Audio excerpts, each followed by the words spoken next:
Hello, welcome to new video. मागच्या व्हिडिओमध्ये आपण क्वेश्चन टॅगचे नियम बघितले आणि क्वेश्चन टॅग कसा करायचा ते बघितले. या व्हिडिओमध्ये आपण क्वेश्चन टॅगचे एक्झाम्पल्स बघणार आहोत, म्हणजे आपल्याला अजून जास्ती सोप्या पद्धतीने सोडवता येईल. So first, they are playing cricket. ते क्रिकेट खेळत होते. आता ह्याच्यात no, never, not, negative word नाहीये. सो आणि वर्ब टू बीचे रूप म्हणून आर आहे. सो आर नॉट किंवा नेव्हर नाहीये, म्हणून आपल्याला ते लिहावं लागणार आर नॉट आरंट आणि वाक्यात सब्जेक्ट दे, म्हणून they are playing cricket comma aren't they हा असा क्वेश्चन टॅग झाला या वाक्याचा. Next, we are not going to school. आम्ही शाळेला जाणार नाही आहोत. आता याच्यात नॉट हे शब्द आलेला आहे, निगेटिव्ह वर्ड आलेला आहे, म्हणजे तो आपल्याला टॅग मध्ये लिहायचा नाहीये. सो आणि टू बीचे रूप म्हणून आर आलंय, तर नॉट लिहायचं नाहीये, म्हणून आपण फक्त आर लिहिणार आणि वाक्याचा सब्जेक्ट म्हणजे we are not going to school comma are we question mark हा ह्याचा टॅग झाला. Next, they have completed homework. त्यांनी होमवर्क कम्प्लीट केला, पूर्ण केला. आता ह्याच्यात निगेटिव्ह वर्ड आलेला नाहीये, त्याच्यामुळे तो लिहावा लागणार. त्याच्यात टू बीचा फॉर्म म्हणून हॅव आलाय आणि सब्जेक्ट दे. आता निगेटिव्ह वर्ड लिहायचा आहे आणि विथ टू बीचे रूप म्हणजे हॅव प्लस नॉट, हॅवंट आणि वाक्याचा subject they. So they have completed homework comma haven't they असा याचा टॅग झाला. Next, I am a teacher. आता आय एम साठी आपण स्पेशल नियम बघितला आहे मागच्या व्हिडिओमध्ये. जेव्हा आय एम वाक्यात येतं आणि नॉट वाक्यात येत नाही किंवा नॉट, नेवर, निगेटिव्ह वर्ड, तेव्हा ॲमंट आय असं आपण म्हणत नाही, आरंट आय म्हणतो.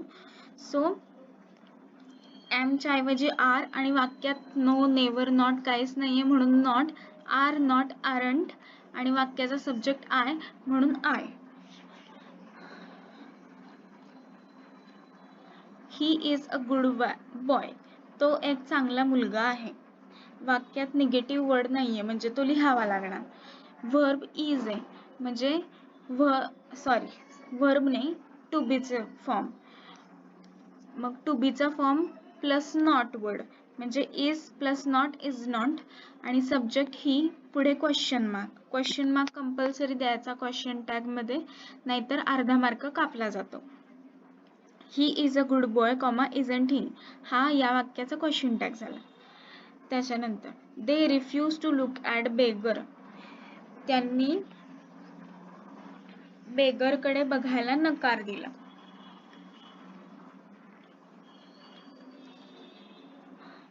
आता याच्यात टू बीचे रूप कुठलंच आलेलं नाहीये, पण वाक्य प्रेझेंट टेन्स मध्ये आहे. टू लुक हे या वाक्यातलं वर्ब आहे.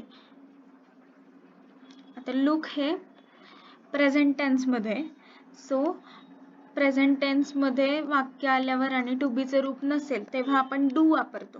वाक्यात नॉट नाहीये, म्हणून डू प्लस नॉट डोंट आणि वाक्याचा सब्जेक्ट दे.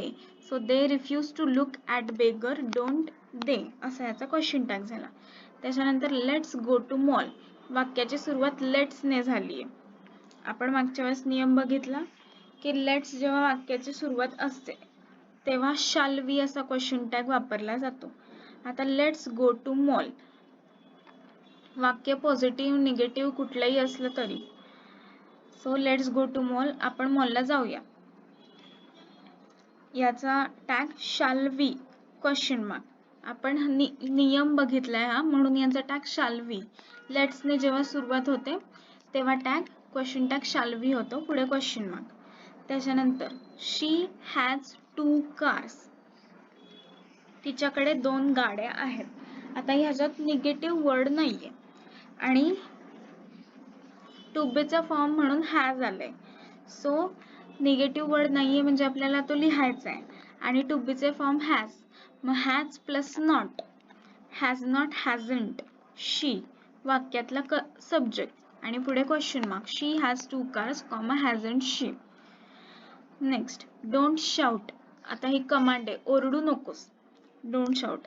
आपण मागच्या वेळेस बघितलं की जेव्हा कमांड, रिक्वेस्ट किंवा ऑर्डर असेल तेव्हा विल यू असा क्वेश्चन टॅग वापरला जातो, किंवा सजेशन जरी असलं तरी विल यू असा क्वेश्चन टॅग वापरला जातो. So don't shout will you question tag, ह्याचा टॅग विल यू असा झाला. Next, we will make it possible. आम्ही ते पॉसिबल करून दाखवू.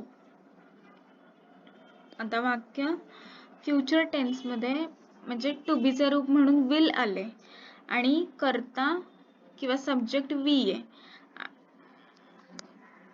सो टू बी चे रूप आणि वाक्यात निगेटिव्ह वर्ड नाहीये म्हणजे आपल्याला ते लिहावे लागणार. So will plus not won't होतं त्याचं. Will plus not won't, shall plus not shan't, SHANT. इथे हवं तर लिहून दाखवते मी. शॅल प्लस नॉट शांट असं शांट होतं त्याचं. मागच्या व्हिडिओमध्ये हे सगळे शॉर्ट फॉर्म्स मी दाखवलेले आहेत, ते तुम्ही हवं तर स्क्रीनशॉट काढून घेऊ शकता. सो आपण ह्या वाक्यावर होतो we will make it possible.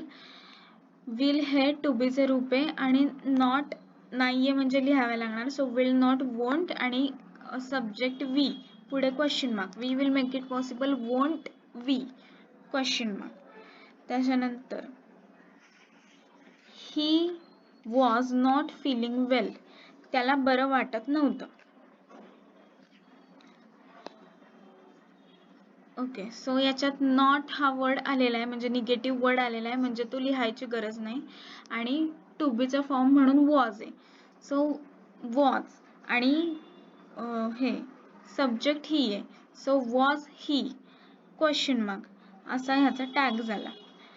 Not का नाही लिहिलं आपण, वॉजंट नाही लिहिलं कारण की वाक्यात नॉट प्रेझेंट आहे म्हणून. There are some old stone temples around the lake. लेकच्या अवतीभोवती काही जुन्या दगडाचे मंदिरं आहेत, जुन्या दगडांची मंदिरं आहेत. आता ह्याच्यात आपण मागच्या वेळेस बघितलं की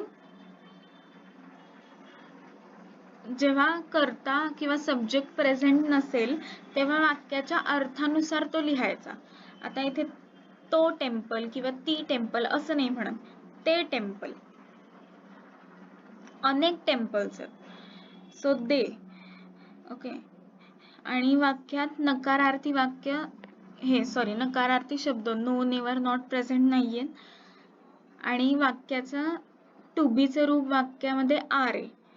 so are plus not aren't आणि दे असं का लिहिलं कारण अनेक मंदिरं असं म्हणतो ना आपण. तो मंदिर किंवा ते देव किंवा तो देऊळ, ती देऊळ असं नाही म्हणत, ते देऊळ असं म्हणतो.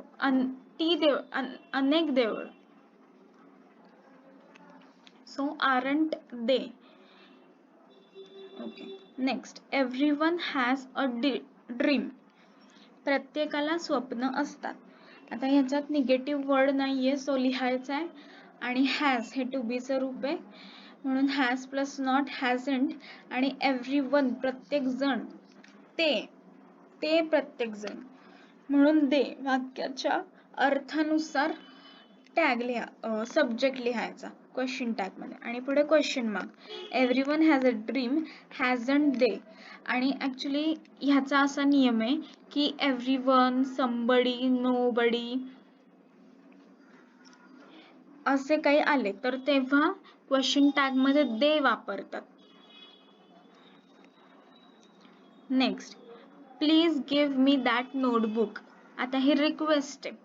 रिक्वेस्ट असल्यावर tag will you. Request, order, command, suggestion असलं की टॅग विल यू असा होतो.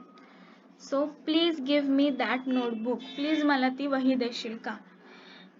विल यू असा त्याचा टॅग होतो कारण की ही रिक्वेस्ट आहे. Next, the tree grew tall. झाड मोठं वाढलं होतं किंवा आहे. होतं ॲक्च्युली. ग्रीव म्हणजे पास्ट टेन्स आहे. आता वाक्य जेव्हा पास्ट टेन्स मध्ये असेल तेव्हा तिथे डीड वापरतात. वाक्यात निगेटिव्ह वर्ड नाहीये, म्हणजे नो नेवर नॉट नाहीये. So did plus not, didn't. काही काही लोक डिंट म्हणतात, काही काही डिडंट म्हणतात. ओके, सो उच्चारापेक्षा आपण क्वेश्चन टॅग वर फोकस करू. द ट्री ग्रीव टॉल, याचा क्वेश्चन टॅग डिडंट इट. आता ती झाड किंवा तो झाड असं नाही म्हणत आपण, ते झाड, didn't it. So question mark.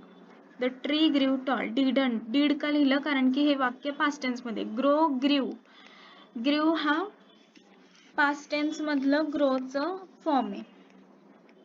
So the tree grew tall, didn't it. Okay, so अशी 15 वाक्य आपण बघितली आहेत. अजून जर तुम्हाला वेगळी वाक्य हवी असतील किंवा प्रॅक्टिस हवी असेल तर सांगा, मी व्हिडिओ बघेन. कमेंट सेक्शन मध्ये तुम्ही सांगू शकता.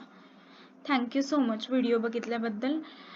व्हिडिओमध्ये शिकवलेलं सांगितलेलं समजलं असेल तर लाईक, शेअर, सबस्क्राईब नक्की करा. Thank you so much video बघितल्याबद्दल.